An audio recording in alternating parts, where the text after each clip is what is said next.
Hey, good morning everybody. This is Heather from Garden Homestead, and today I've got a pretty cool video just about basic preparation and storage of staple ingredients. So I've already done tons of beans. I don't need any more of those in my storage, but there's a few other basics that are very good things to just have on hand long term. Things like flour, oats, rice. These are great, easy things that can be stored in Mylar, and I'm going to show you how easy this really is. So let's get started.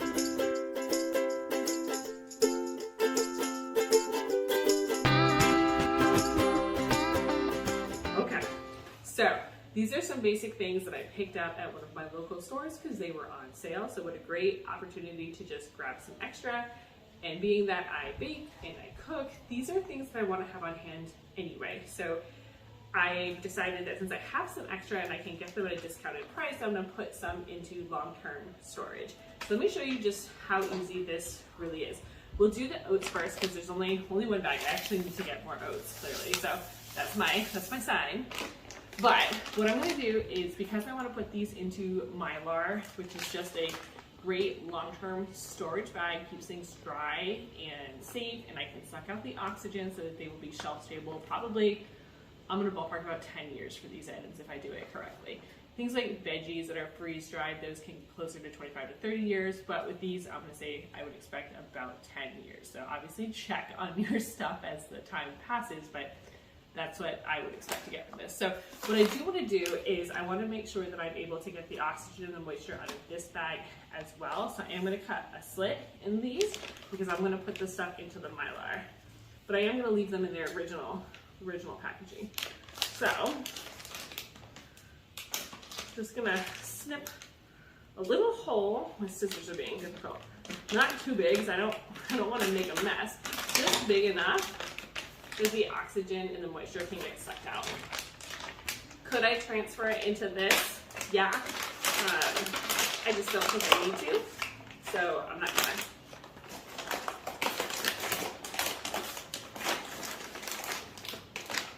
Look how easy that is.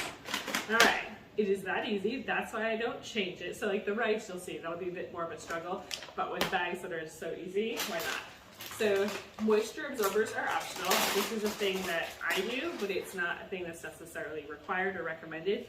And the reason I do the moisture absorber in addition to an oxygen absorber is because I want the contents of my Mylar to be less than 10% moisture, and that way they don't like hydrate while they're in storage.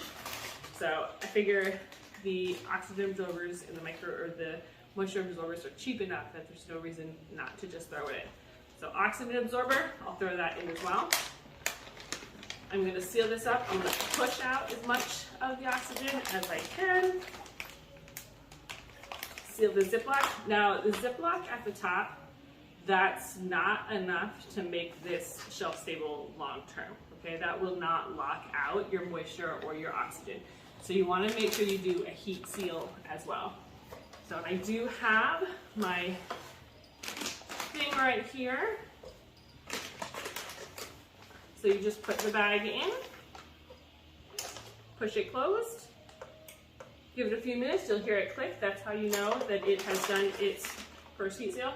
Now because I want to be sure that in 10 years from now when I go to use my oats, if these are still good, I do a second heat seal on every single bag. Again, this is not required, it's just a thing that I do. Okay, good, easy peasy. There's my oats. So we'll do, let's do a flour as well. I may not make you guys watch me do all of them, but we'll do a bag of flour too.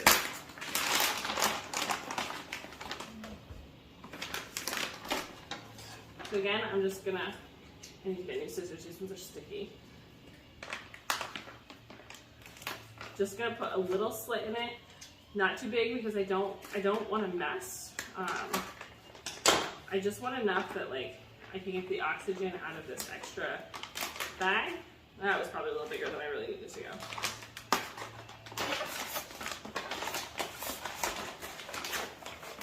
Ooh, maybe this one's not gonna fit. Oh no. Oh no, it doesn't fit.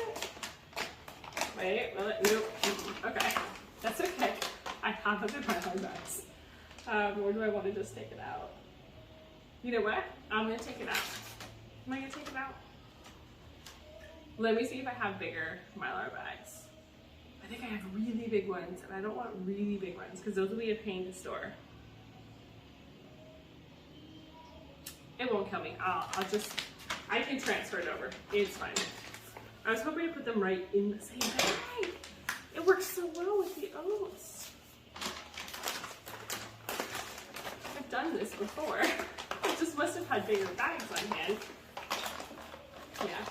Okay, this is not gonna happen. I'm gonna have to transfer it over, which is of course gonna make a much bigger mess, but that's okay. So what we will do, now I'm gonna make a bigger hole.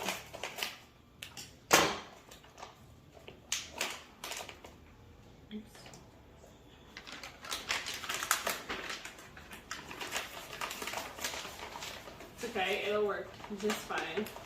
It's just not exactly what I wanted to do. It'll still work.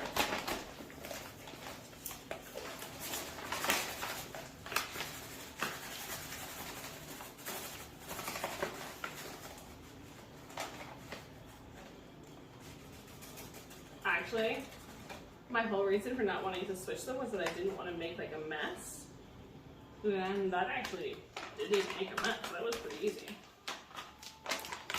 So my advice is when you buy Mylar bags, make sure you buy the ones that open up on the bottom, because it just makes it so much easier. Okay, that was easy. I actually was unnecessarily worried, but okay. Oxygen absorber, moisture absorber.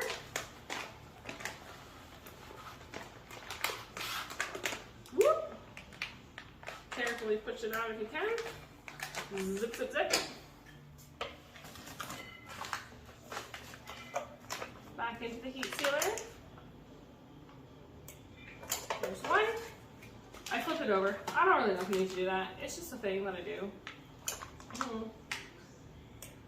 Okay. But that actually wasn't so bad. I'll do all the flour that way. I thought that was going to be harder. It wasn't.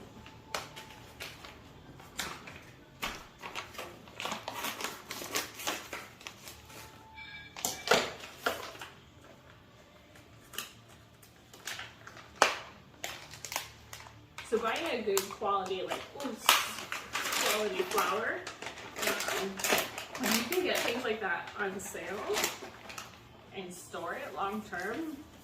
That's just an obvious win, right? Because flour is just such a pantry staple.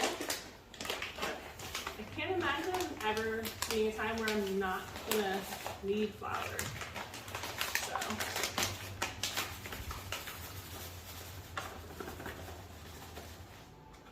Whether it's that we, as a country, suffer from another food and supply shortage someday, or whether it's just that I like to have things on hand, which is also equally true. Having a few bags of flour in the basement is never going to be a bad thing. So, there we go. All right, after we do this bag, I'll take a break from the flour and we'll do some rice together. Good double seal. To make sure we are good for long term. Always check your seal. There we go, 2 bags of flour. Okay, let's do some rice. Take a break from the flour, we'll do some rice. Oh gosh. Okay. So, unlike beans, you can't pressure can rice. There's not, to my knowledge, if somebody knows better, whoop, let me know. I would love the ability to pressure can rice, but I've never seen anything from an official source saying that they've found a way to do it safely. So beans I can. I also have tons of beans in dry storage, but rice is another great one. So oxygen absorber, moisture absorber are in.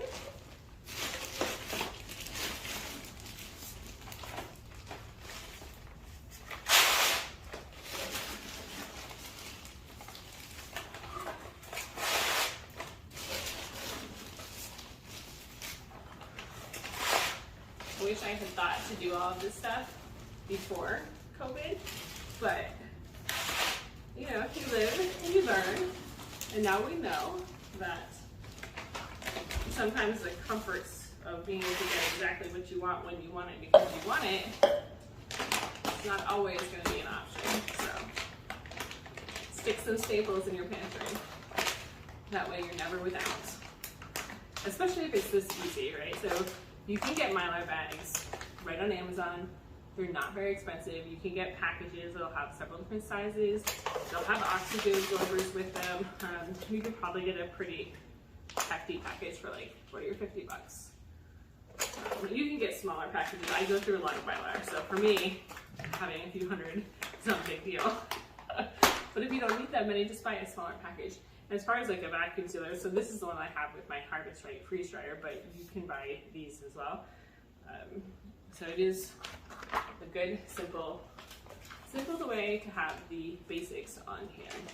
All right, let's do one more bag, and then I'll finish this up without you. Here's one of those, and an oxygen absorber.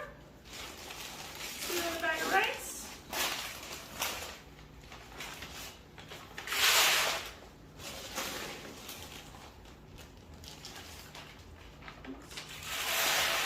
I made a mess last time. So I'm sure many of you are wondering, like, what's the advantage of moving these into Mylar as opposed to just leaving them in the bag that they came in? The advantage is the Mylar. I put them in big tubs in the basement, and it'll keep it free of like bugs, mice, anything like that. It's impenetrable, right? So like, unless mice were to chew through my tubs and then into my Mylar without me noticing, which won't happen. I'm in the pantry all the time. I don't have to worry about things getting into this. This will always be clean, dry, safe, and available long term.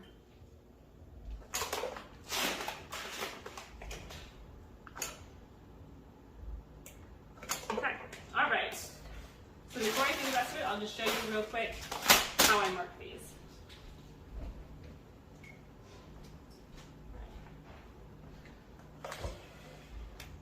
So there's nothing fancy about what I'm doing. I just take a permanent black marker and I'll put on there. So what kind of rice do I have this time? Baswami. Yeah, I am gonna look and make sure I spell this correctly because I cannot spell. So I put on there just what it is and the date that I packaged it. So today is February 2023. Easy. And then I put like my best guesstimate as to when I think it's going to expire. So I'm gonna ballpark this for about 10 years. So I have not been doing this for 10 years, but that seems to be a pretty common standard when you put them into Mylar with oxygen absorbers. And I added the moisture absorber as well, so I'll probably get even more time, but we'll see. So I'm gonna say February 2033. Easy peasy. Okay, I'm going to do the rest of them, but otherwise I hope this gives you an idea of how you can be a little bit more self-sustaining, self-sufficient, and just a great way to keep pantry items that you know you're going to use on your shelves at your fingertips when you need them, regardless of what's going on in the world. All right, thanks for hanging out. If this is something that helped you or you enjoy the videos, please like them, subscribe, hit the notification bell, and I appreciate you spending your time with me. Thanks so much.